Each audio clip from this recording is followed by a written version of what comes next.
Hello and welcome to episode 43 of Mathghamhain Morsels. And today I'm going to be making a Colcannon soup with some ham and some beautiful cottage bacon. So this dish starts off rather simply.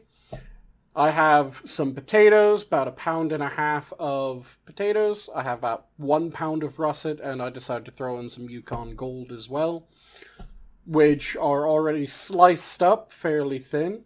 I have about 1/2 pound of cabbage, and then I have 2 good-sized leeks sliced up just until where the leek stalk starts to split into leaves. So this is effectively just the white, though some of it is a bit on the green side. That's just because it's right before it splits into the leaves proper.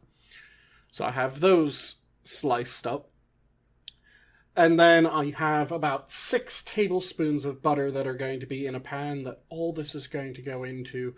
And I'm just going to mix it up, make sure that it gets absolutely beautiful, starts to tender up a little bit, but not let it get any color. And I'll catch you guys in the kitchen as I start this process up, and I'll walk you through the rest of the steps, probably in a voiceover, while the actual work is done at several times speed, because it's going to be a lot of just watching it simmer and making sure that it gets up to the right temperature, and everything gets tender and fantastic, and then it'll be blitzed together and some heavy cream will be added to fill it out. So I shall join you in the kitchen. Okay, so here we are in the kitchen, and as I said, the potato, leek, cabbage, that's all going into pan with that 6 tablespoons of butter. And you don't want to get color on these. You aren't trying to fry them off or anything like that. You're just trying to sweat them a little bit, allow them to get a bit tender, but this is just a little bit of a pre-cook before you start throwing in your liquids.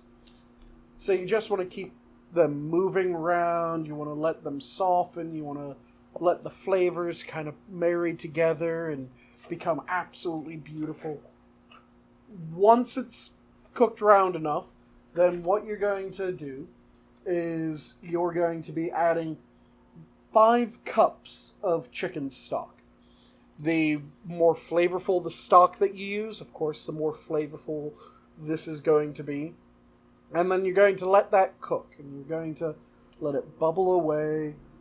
So, as you're doing that, you want to first bring it up to full boil. Then you want to reduce it down to a simmer, and you want to cook it for about 20 minutes uncovered at that simmer. Once you get through that point, that's when you're going to start tasting this and seeing, okay, does it need salt? Does it need pepper? If you like pepper, I never add pepper. I can't stand the taste of pepper, so I don't add it. You'll never see me throw it in one of my recipes, but if you like it, throw it in. And this one uses nutmeg as well, so that's when you'll taste to decide how much nutmeg you need.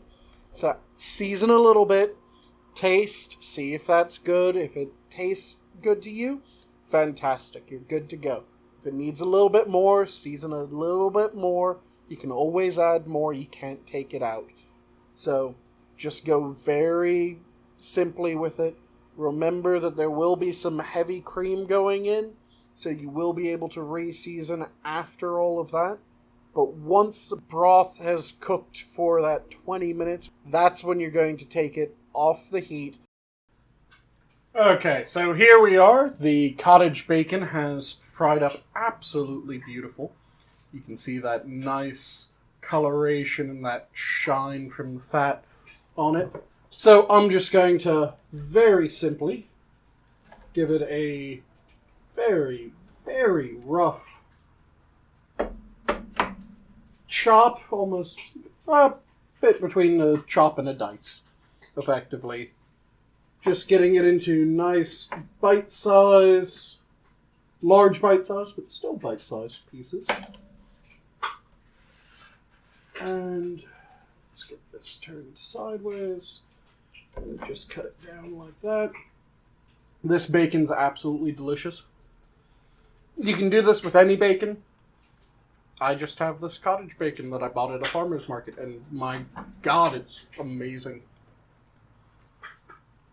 And while I have this, I'm also frying up some... That's a bit too much light there. Let me lean that back. Frying up some beautiful ham slices. Let's see if I can. There we go. Works better in the shadow of my hand almost. Frying up some beautiful ham slices that are just going to add a fantastic saltiness and additional flavor to the meal, along with those crispy edges of the fried ham. That's just in a pan, frying up in the fat that came off of the cottage bacon. And I also just blitzed, or pureed rather, the potato and leek and cabbage. And that's just simmering on the stovetop still. Once the ham's done frying up, I'll be finishing off the soup before I finish off the bowl that I'm going to have with the bacon and the ham. It's just going to be amazing. So I'll see you guys on the next step for the soup. Okay, so here we are, and I'm just letting this bubble a little bit, letting those flavors concentrate and just marry together a little bit more. This is after the potato and cabbage and leek has been blitzed down. I just used a boat motor blender, or an immersion blender is another way of referring to it, in order to make sure that it's a nice, creamy consistency. And I just did that straight in the pot. If you don't have an immersion blender, you can just strain out the solids for the most part, throw those into a normal blender or food processor, really zhuzh them up a fair bit so that they are a nice creamy consistency. Like really, really creamy mashed potatoes is the type of consistency that you're looking for. If you aren't doing it in the liquid, if you're doing it in the liquid, it will just be this thick, unctuous, delicious soup. So, once that has boiled a little bit, then I'm going to be throwing in that cup of heavy cream. And that heavy cream is just going to round out the flavors a bit, add a nice bit of fattiness, and you're also going to see me take a taste of it again. And that's just because whenever you're cooking, you want to taste at pretty much every point of the cooking, because this is the last point to decide if you need to add more salt or more nutmeg or anything like that. So give it a taste. Okay, so here we are with the Colcannon soup. So you can garnish this up in a number of different ways. I just went very simply with some of the fried up ham slices uncut, just placed on top, and it is a gloriously thick soup. You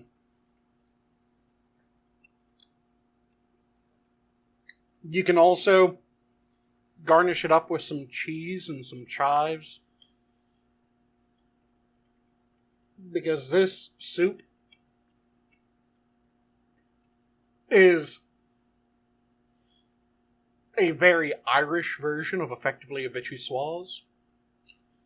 It's absolutely delicious. It has the onion notes of the leek and the creaminess of that cream and potato. It's absolutely fantastic. And this one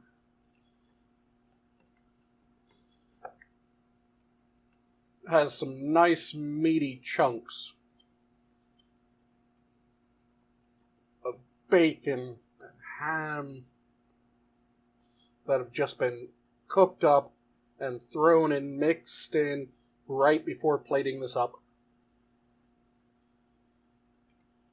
And it's going to be absolutely delicious. But enough talking. I should give it that first test bite, shouldn't I?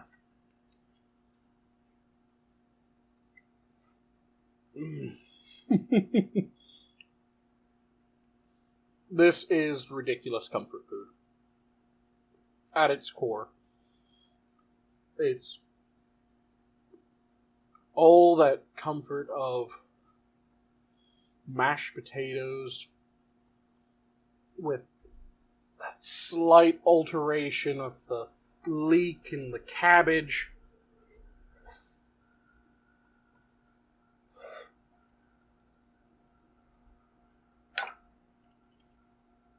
It is absolutely delicious. This is again one of those meals that is just insanely filling and screams winter. Because you know how when it's cold outside, you just want something hearty that fills you up, gives you the energy that you need. This will do that. This will do that in spades, and because this is effectively a modified vichyssoise, the one difference is that this is served hot. A vichyssoise is often a cool soup, or cold soup. Should be a cold soup. But there's hot versions of it. This is one that is a hot version of it. So, if you want something cooler during summer, you can do the same soup. Just let it cool down. Don't serve it hot. Serve it cool. Not cold, but cool. Doesn't need to be thrown into the refrigerator or in a freezer or anything ridiculous like that. Just let it cool off and serve it up, and it is unbelievable. It's creamy, it's rich, it's delightful. And again, just something that, when it's served piping hot like this, screams winter, especially if you add a bit of cheese.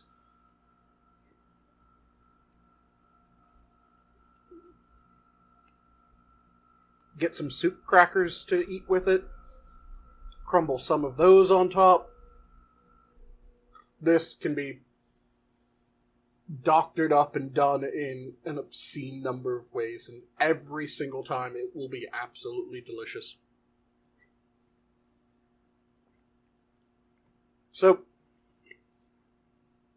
have you seen a Colcannon soup before? Have you tried anything like this? If so, let me know. If not, give it a go. This is absolutely amazing. You can taste the notes of nutmeg. It is very hard to get to the point where nutmeg becomes overpowering.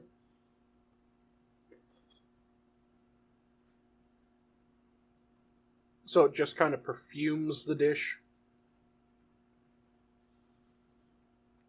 Again, that creamy, starchy goodness of the potatoes and the cream, and you get the better stock that you use in this, the better it ends up turning out.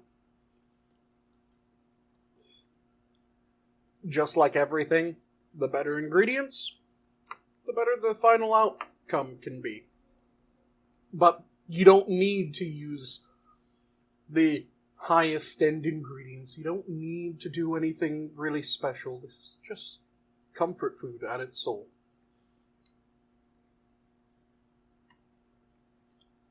Well, I probably shouldn't just continue eating this in front of you. So I'm going to leave off with my normal challenge of try something new. It doesn't have to be something that is completely outside of your depths. It doesn't have to be something that you really have to think, oh, well, how can I work this in? You can do something as simple as a new salt. A new dish. If you haven't had Colcannon soup, try Colcannon soup. See if you love it as much as I do. Try it with cheese, try it with ham and bacon and chives and whatever you like on your mashed potatoes or in your potatoes. You'll love this. Give it a go. Let me know how it turns out. And just enjoy your food and enjoy your life. Have a good one all.